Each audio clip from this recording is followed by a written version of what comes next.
I'm Chiara Macchiavello, founder and creative director of Escvdo, a sustainable luxury fashion brand from Lima, Peru. Chiara, thank you so much for being here with us today. I thought we could start by telling us a little bit about the Escvdo brand, some of the aesthetics, and how the brand got started. Great. Well, I founded Escvdo 10 years ago in a moment where sustainability maybe was not in the agenda as it is today, but we were born being sustainable. So it's part of our DNA and our values. Escvdo aims to preserve natural techniques, artisanal techniques, and textile tradition and heritage that we have in Peru, but transforming it into modern design and being able to take it to the world and show it to the world in a more contemporary way. And we are working with communities since almost 20 years now. Wow. The brand has 10 years, but I've been working with communities for almost 20 years. And we have a very close relationship with the artisans we work with. And we are focused in transforming the life of the people that we work with as well. And the artisan groups that you work with are based in Peru, or are they various artisan groups throughout South America? Yes, right now we are based in Peru, and we produce everything in Peru. Also aligned to our sustainability practices, we are source all our materials locally and produce locally. We started with around 14 families of artisans 10 years ago, and now we have spread to more than 300 families of artisans in 8 regions of Peru, 8 provinces. And we have partnered with non-profits like Misión Huascarán, which has a project called Knitting Hope.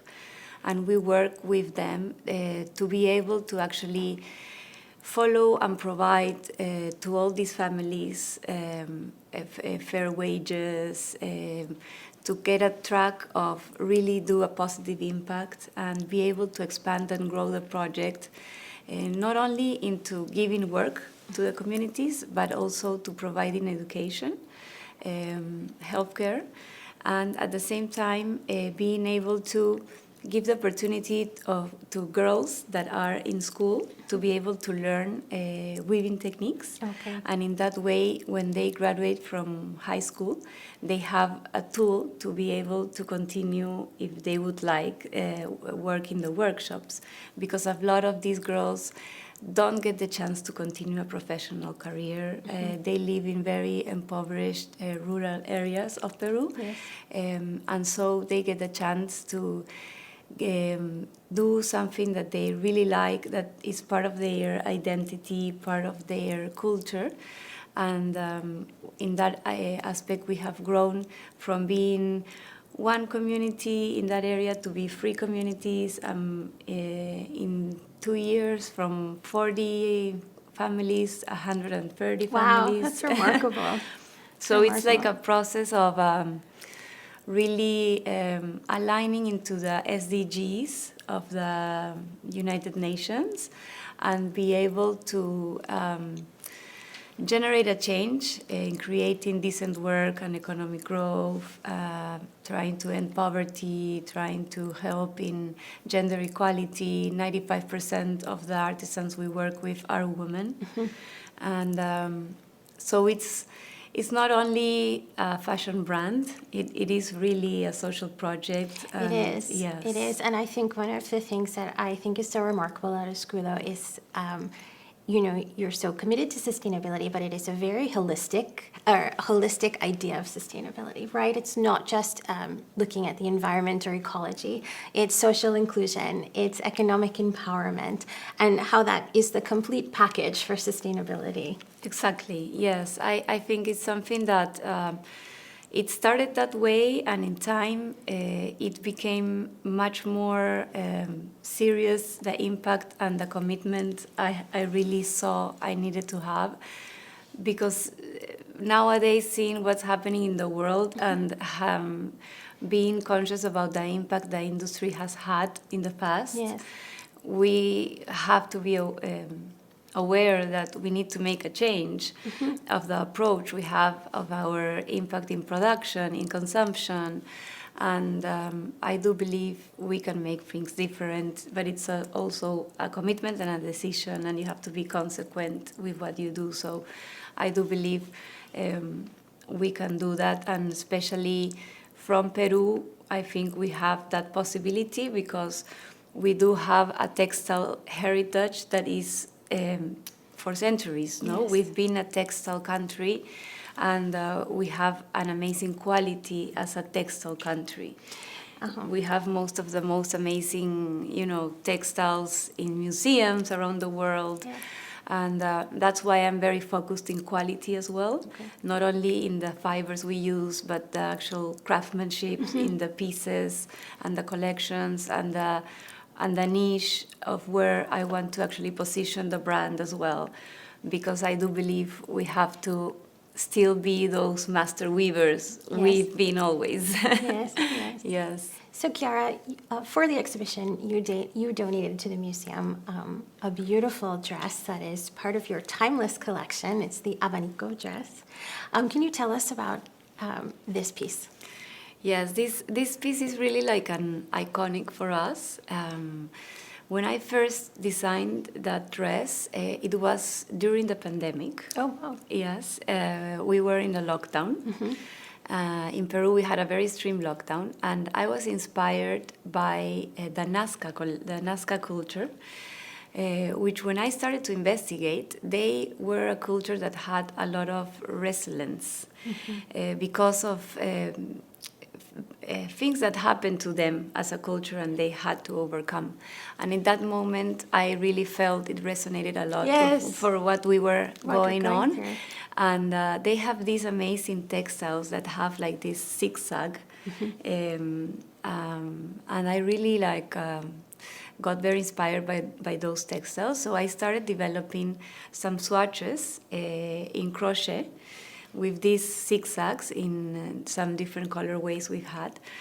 It was quite an achievement because we had to do for the first time a collection by video calls with the artisans, which was also like a whole, like something we've never done before. The artisans have never done before. Some of them have never ever used Zoom, so it was a challenge. And we really made it. It was incredible to do by the screen. And when the dress came, it was really beautiful to see it done in the long distance, no? And then it was part of our Spring-Summer 21 collection called the Nazca collection. So we showed it internationally by Zoom from our studio. Oh, wow. Yeah, it was quite like a new thing because there were no trade shows. Everybody was in lockdown. It was the first collection that everybody showed by the screens. So at our studio, we did like this setting where we showed the collection digitally the first time. And it was quite a success, the dress. And then after it, one day, we received an email from the personal stylist of Katy Perry from LA. Okay. And it had already been a commercial success, the dress, no? But she wrote us one day and asking for that dress, that she wanted to try it. So we sent it to LA, but we really didn't know exactly if she was going to take a couple shots or she was going to use it for an event. They really didn't mention, but we say, okay, let's. And we sent it in several sizes, actually. And she kept it for a while. And a month after, they sent it back and said, thank you very much. We love the dress, we love the sustainability behind it and everything. 2 months later, they released the video for Electric, the song she made for the 25th anniversary of Pokemon. And it was really very amazing to see our dress featured as the main image of the whole of her, no, for in photographs, in the whole video. So it got a lot of press.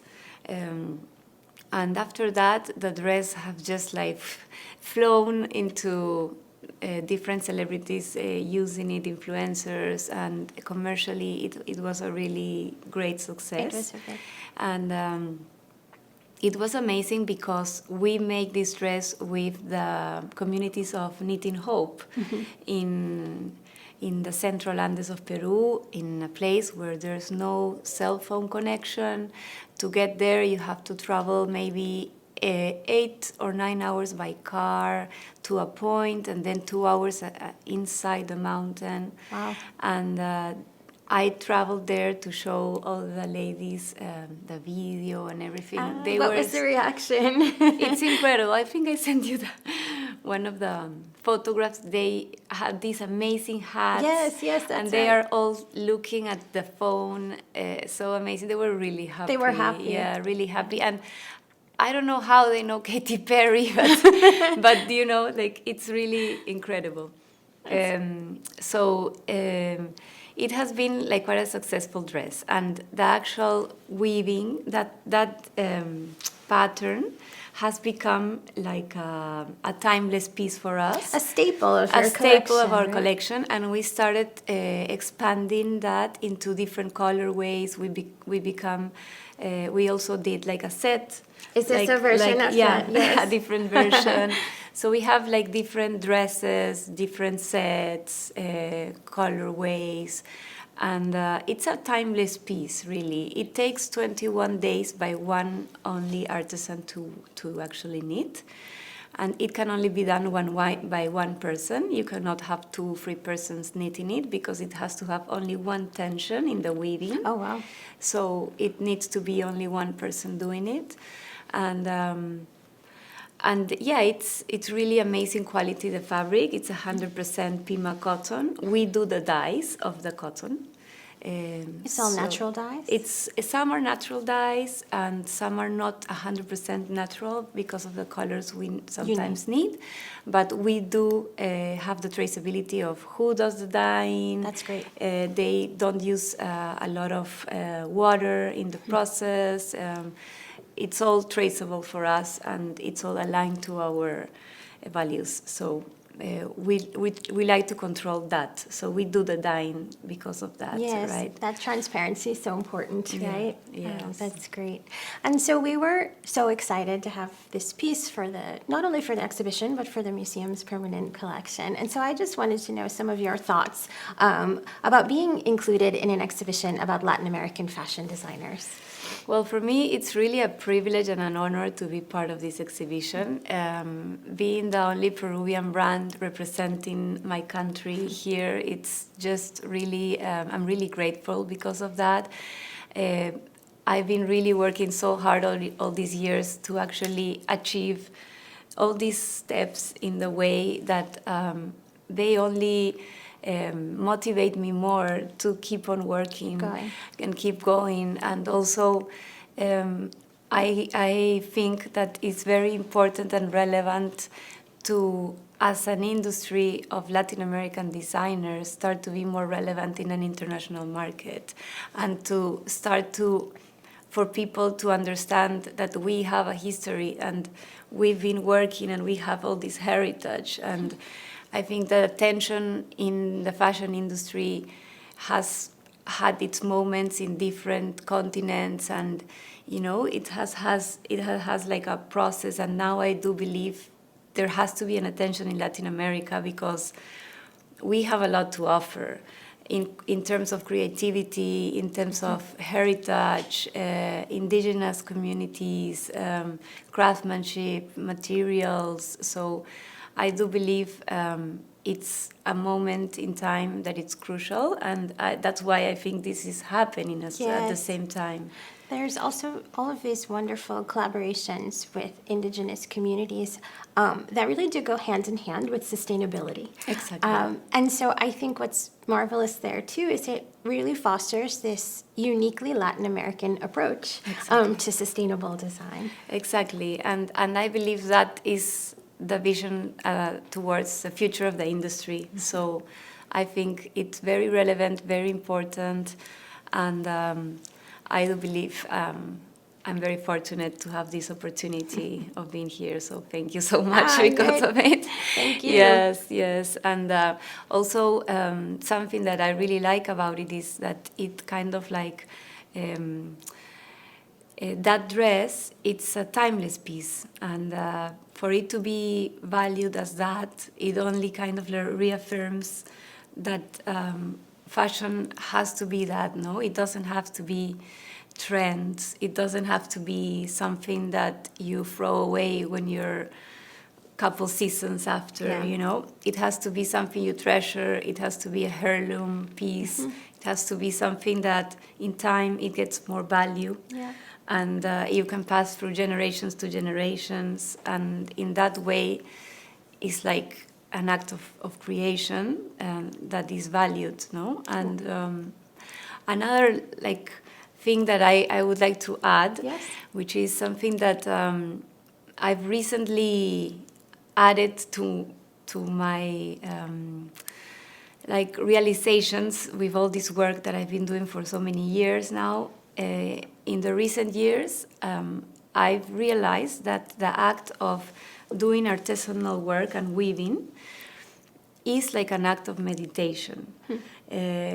People, and I've observed so many artisans work, and it's in the moment that they are doing the work and the knitting, it doesn't matter if it's embroidery, crochet, knitting, or pedal loom or hand loom. There's a connection happening in that moment and a state of meditation that it doesn't, it transcends the economic aspect and it becomes an emotional connection that really gives them another level of well-being. So I have seen that transformation also in the families we work with. Oh, wow. So I believe now that we are not only like giving employment and giving a better economic condition to the people we work with, but it's also a better quality of life because of the emotional well-being that you generate with the work that you do. Yes. Well, and those stories behind the pieces, I think also just add value to the story of the garment in general and the value that you have for it, right? Exactly. And that gets to the customer at the end, no? When you have that piece, it's like it all continues and now you have that and that's what you need to value, no? Yeah, all it's like that an story. heirloom, like you're Exactly. saying. Like a future heirloom, exactly.